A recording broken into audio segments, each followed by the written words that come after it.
안녕하십니까. 길보드 아카데미에서 국어를 가르치고 있는 김우범입니다. 예, 고의 문법 문제고요. 모의고사 문제입니다. 자, 보시면은 제시된 탐구 과정을 고려할 때 A, B에 들어갈 기억에서 리를 바르게 분류한 것은 하고, 이제 밑에 보면은 탐구 주제에 밑줄 친 말을 문장 성분과 품사를 기준으로 분류하시오라고 이렇게 되어 있어요. 네, 보시면은 자, 이게 지금 이 문제를 푸는 핵심인데, 문장 성분하고 품사를 구분할 수 있느냐라는 겁니다. 그럼 이제 품사에 대해서 당연히 알고 있어야 되겠고, 문장 성분에 대해서 알고 있어야 되겠죠. 그런데 실제로 학생들이 공부를 좀 제대로 안 하는 학생들은 문장 성분하고 품사에서 대부분은 다 이제 뭐 완전히 별개로 노는데, 그 중에서 애들이 가장 헷갈려하는 게 관형사 부사 그리고 관형어 부사어입니다. 그러니까 어하고 사만 다르고 모양이 똑같으니까 어설프게 공부한 친구들은 그걸 좀 어려워해요. 그래서 이것에 대한 분리를 학생들이 좀 할 수 있어야 되고요. 그 다음에 두 번째, 전에도 강사 평가를 하면서 잠깐 제가 설명드린 적이 있는데, 어떤 품사에서 어떤 것들이 관형사가 될 수 있고, 문장 성분으로 관형어가 될 수 있고, 또 어떤 말들이 부사어가 될 수 있는지를 알아야 됩니다. 그런데 이제 그것을 정확하게 알고 있느냐 모르고 있느냐를 제가 물론 먼저 딱 떨어지는 건 아니지만은 봤을 때 대략 한 3등급 중하 정도는 좀 제대로 알고 있지 못하지 않나라고 좀 생각이 돼요. 그 위는 알고 푼다라고 보고요. 그래서 등급은 자, 고등학교 2학년 3등급에서 약간 밑을 잡고 설명을 하겠습니다.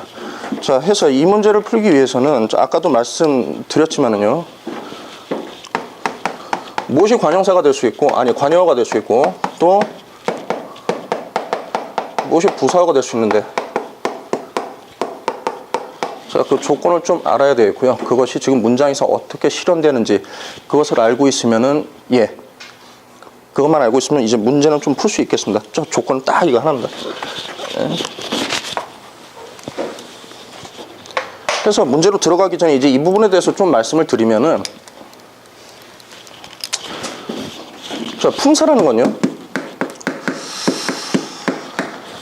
품사는 단어를 의미가 비슷한 것끼리 나누는 거예요. 그런데 이렇게 얘기하면 학생들은 알아듣지 못합니다.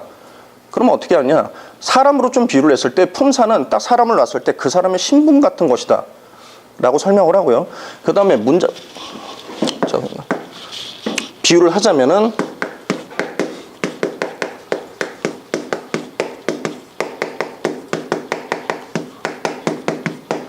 이렇게 얘기를 하고요. 그 다음에 문장 성분은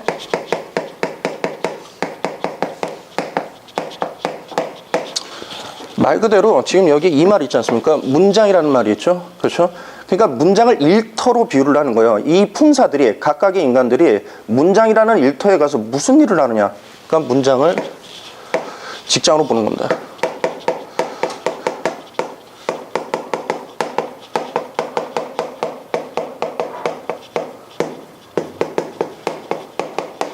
인데 아까도 말씀드렸잖아요. 학생들이 관형어 부사어에서 어려워한다고 했잖아요. 근데 이 문제는 관형어 부사어를 구분하는 겁니다.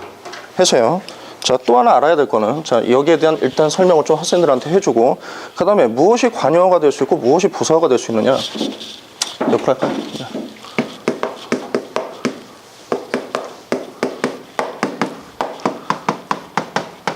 둘은 크게 봤을 때 조건이 똑같습니다. 세 가지인데요. 첫 번째, 그 품사 자체가 관형사 부사인 경우입니다.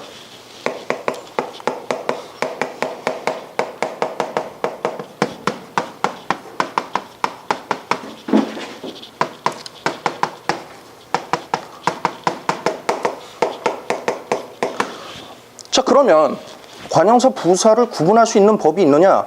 학생들한테 제가 항상 이야기를 하는데, 룰이 있으면은, 그것을 구분하는 룰이 있으면 항상 지도를 합니다. 근데 수학 같은 경우는 이렇게 딱딱 맞아 떨어지잖아요. 그렇죠? 근데 국어는 그렇지가 않죠.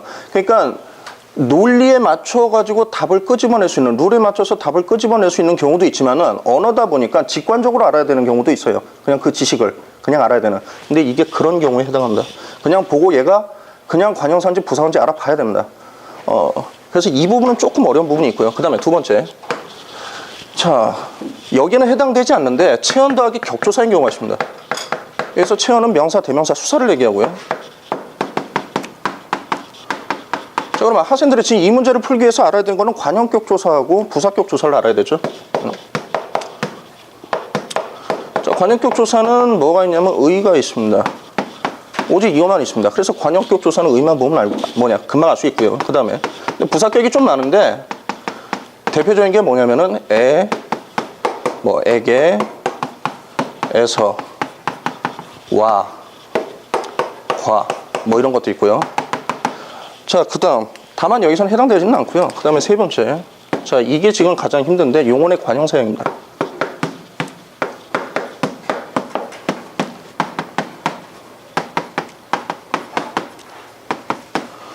근데 이 용언의 관형사형을 바닥부터 알려고 하면은 용언의 활용을 알아야 되고요. 그리고 그 활용에서 쓰이는 어떤 어미가 지금 이 역할을 하게 하느냐 그런 것도 좀 알아야 돼요. 근데 좀 생략을 하고요. 관형사형과 부사형이네요. 죄송합니다. 그래서 관형사형 어미하고 부사형 어미만 잠깐 언급을 하면은 관형사형 어미에는 은, 니은, 을, 이을, 는, 던 이런 게 있습니다. 자, 그리고 자, 부사형에는 뭐뭐캐, 뭐뭐토록, 뭐뭐여서, 어서, 아서 이런 게 있는데요.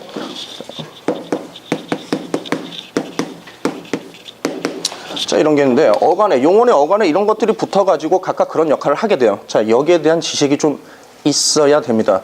자, 해서 보시면은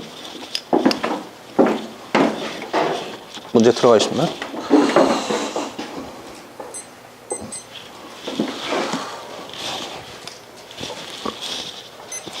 자, 보시면 이것은 새로운 글이다. 그리고 이것은 새 글이다. 그는 빠르게 달린다. 그는 빨리 달린다 해가지고 네 가지가 지금 제시되어 있고요. 자, 보시면은 자, 각각 보시면 기억에 새로운, 그 다음에 니은에 새가 있고요. 그 다음에 디귿에 빠르게가 있고 리을에 빨리가 있어요. 네, 여러분도 학창 시절에 국어 시간에 주무시지 않으셨으면은 아마 기본형이라는 말을 아마 좀 배우셨을 겁니다. 자, 여기 기본형이 있는 것들이 있죠. 자, 이진 팀장님, 새로운의 기본형이 뭐죠? 그러니까 이 여기서 기본형이라는 건 뭐냐면 예를 들어서 새로운이라는 말의 뜻을 내가 모르겠다. 그럼 사전에서 무슨 말을 찾아야 되느냐라는 겁니다.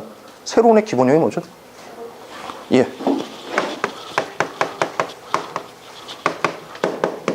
하나만 더 여쭙겠습니다. 자, 빠르게의 기본형이 뭔가요? 빠르답니다.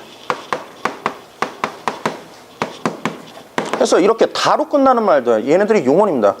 자, 그리고 이것들이 아까 이야기한 이 활용을 할 수 있어요. 보면은 저 새로운 같은 경우는 지금 어떻게 되어 있냐면은 새로운은 어간 세로배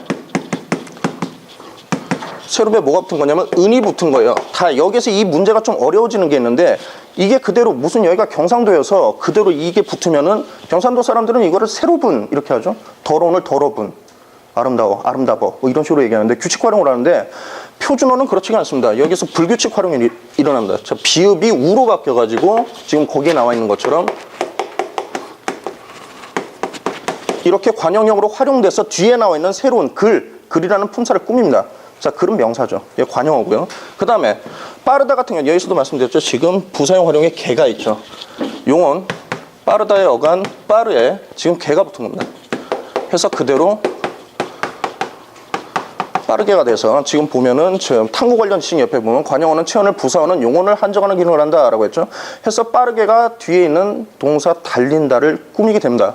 해서 지금 이 둘은 품사적으로는 뭐가 되냐면은 용언 중에 형용사가 되고요.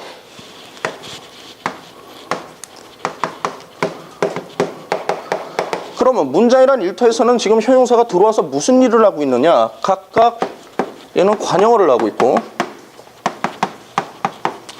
이쪽은 부사어를 하고 있습니다. 자, 그 다음에 아까도 말씀드렸는데 이 둘 같은 경우는 지금 체언 더하기 격조사의 형태가 아니에요. 그러니까 직관적으로 지금 품사를 알아봐야 되는데 새 같은 경우에는 관형사입니다.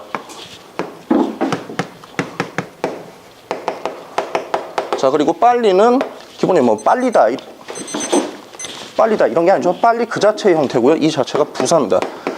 자, 그래서 지금 관형사 부사 같은 경우에는 문장 안에 들어오면은 한정적으로 관형사는 관형어의 역할 외에는 못하고요. 부사는 부사의 역할을 못합니다. 해서 관형사는 그대로 관형어가 되고요. 그 다음에 부사는 부사가 됩니다. 그래서 정리를 하면은 자, 문장 성분 봤을 때 지금 밑에 보면 A하고 B로 나뉘는데 문장 성분에 따라 분류를 할 때는 지금 기억하고 니은이 관형어가 되고요. 그리고 디귿하고 리을이 부사어가 됩니다. 해서 문장 성분에서는 기억 니은하고 디귿 리을이 갈리게 되고요. 그 다음에 품사로 봤을 때는 지금 형용사가 두 개가 있죠. 새로운, 빠르게 해서 기억하고 디귿, 그 다음에 관형사 부사죠. 해서 니은하고 리을 이렇게 갈리게 됩니다. 그래서 정답이 2번이 되고요. 최종적으로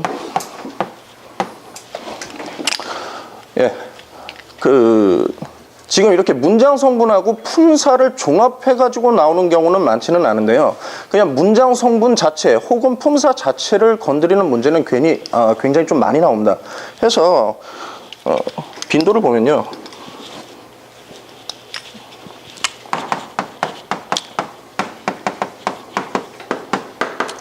출제 빈도 자체는 그냥 5에 5라고 보시면 돼요. 얘는 굉장히 많이 나오고요. 그 다음에 난이도는 어떻게 되느냐.